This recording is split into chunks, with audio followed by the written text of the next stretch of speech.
Salut, c'est Greg. Aujourd'hui, je vais te donner quelques astuces qui vont te permettre d'être moins stressé parce que si tu es étudiant, là, je me pose pas de soucis. Je sais que ce que je vais dire va te concerner parce que quand on est étudiant, on est forcément sujet à du stress parce que on a beaucoup de choses à faire, parce qu'on a des échéances, parce qu'on a des partiels qui arrivent et qu'il y a aussi certains professeurs qui nous mettent la pression ou alors on ressent une certaine pression vis-à-vis de tout ce qu'on a à faire. C'est normal. Déjà, c'est normal. Ouais, c'est ça que je voulais te dire. C'est normal. Ça te concerne toi, mais ça te concerne tout le monde. De toute façon, tu le vois, tu vas sur n'importe quelle page de droit ou qui parle de droit, tout le monde fait des blagues sur le stress. D'ailleurs, c'est peut-être pas toujours une bonne idée parce que ça amplifie parfois le stress, mais tu vois que tu n'es pas tout seul au moins et tu vois que ça concerne tout le monde. Et moi, j'ai quelques astuces parce qu'évidemment, je suis concerné aussi. Je me présente pas comme quelqu'un qui a zéro stress, mais je me présente comme quelqu'un qui a beaucoup stressé avant et qui en avait marre, du coup, qui a cherché des solutions.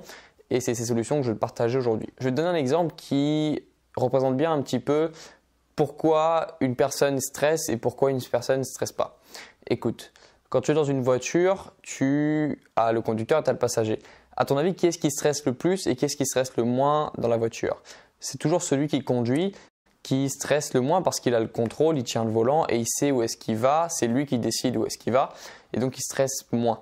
Alors que le passager est toujours celui qui stresse le plus parce qu'il n'a aucun contrôle, il n'a pas les pédales, il ne sait pas où est-ce qu'on va, il se laisse diriger et s'il y a un accident, il ne peut pas faire grand-chose parce qu'il est passif par rapport à la situation. Si tu es étudiant et que tu stresses, c'est probablement que tu te considères comme le passager de tes études. C'est probablement que tu te considères comme quelqu'un qui est passif et qui reçoit plein de contraintes de la part de l'université, de la part des professeurs, c'est-à-dire que tu vois des cours comme des contraintes qu'on te rajoute, tu vois des examens comme quelque chose de difficile sur lequel tu es passif et c'est probablement que tu prends peut-être pas assez de recul sur la situation et je vais te donner des conseils pour que justement tu passes de cette position passive à une position active. Et moi, je considère que je suis maintenant actif. Je me considère comme le conducteur de mes études. C'est moi qui décide comment je révise, c'est moi qui décide quand je révise et on ne me donne pas de contraintes. Et donc, je ne vois pas ça comme des contraintes et je garde le contrôle sur mes révisions et c'est pour ça que je pense que je suis moins stressé qu'avant. Et je vais te raconter une histoire pour illustrer ça qui s'est passé ce matin. Ce matin, j'ai eu un examen d'anglais. J'avais un oral à faire, tu sais, comme on a à faire généralement en anglais. Et pour la première fois, j'ai tenté un truc. J'ai tenté de ne pas prendre de notes. Généralement, déjà, je suis quelqu'un qui ne prend pas beaucoup de notes parce que justement, j'ai pas envie de… Parce que pour moi, plus tu as de notes et plus tu as de choses à donner, plus tu écris sur une feuille et plus tu es dépendant de ta feuille. Plus tu te dis que tu as besoin de voir ta feuille pour faire une présentation. C'est d'ailleurs pour ça que maintenant, je n'écris plus mes vidéos.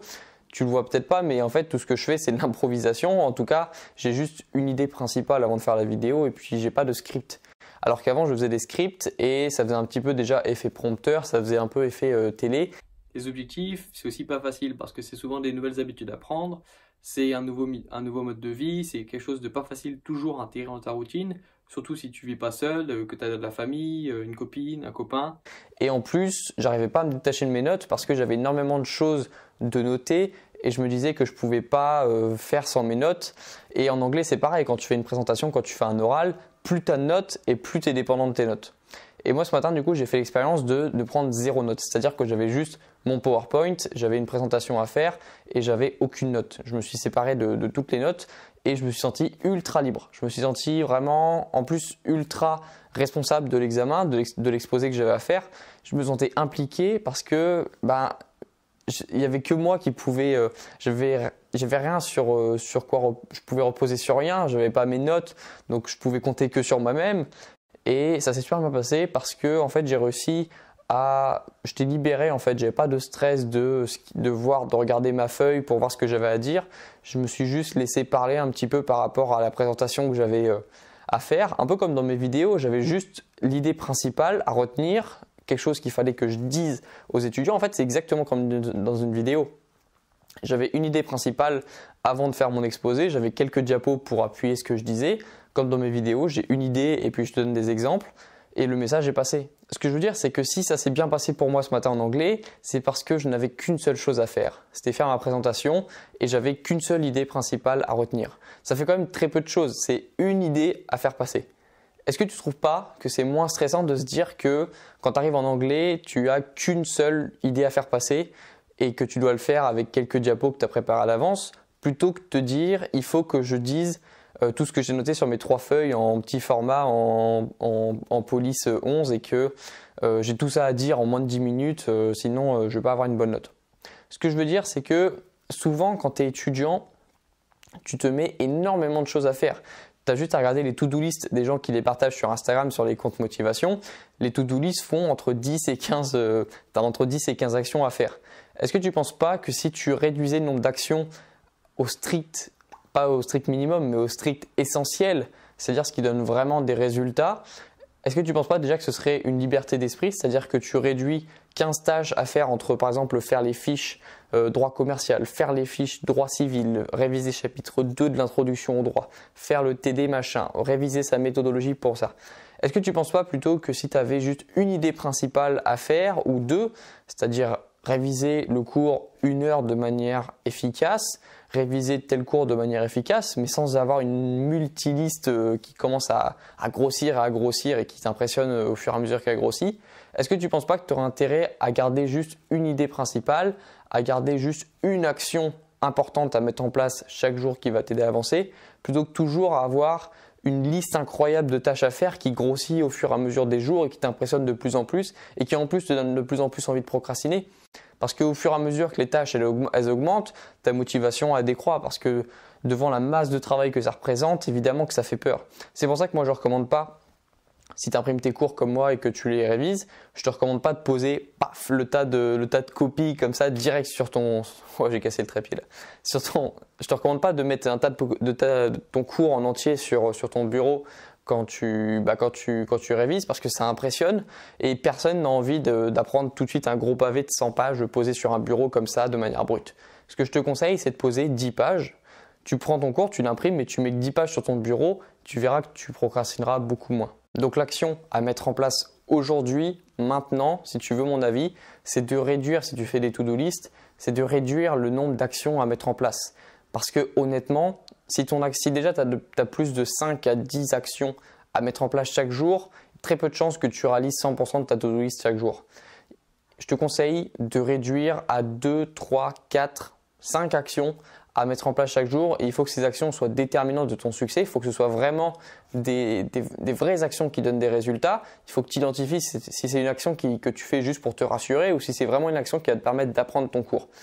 Donc de réduire le nombre de choses à faire parce que en plus ça t'allège un peu la conscience parce que si tu sais que quand tu as fait une to-do list de 20 que tu as vu qu'il y avait 20 tirés sur ta to-do list, tu sais que tu as énormément de choses à faire et tu le gardes dans ta tête et ça reste en tête et puis tu te sens pas bien parce que quand tu as réussi une action, tu sais qu'il en reste 19, c'est pas motivant.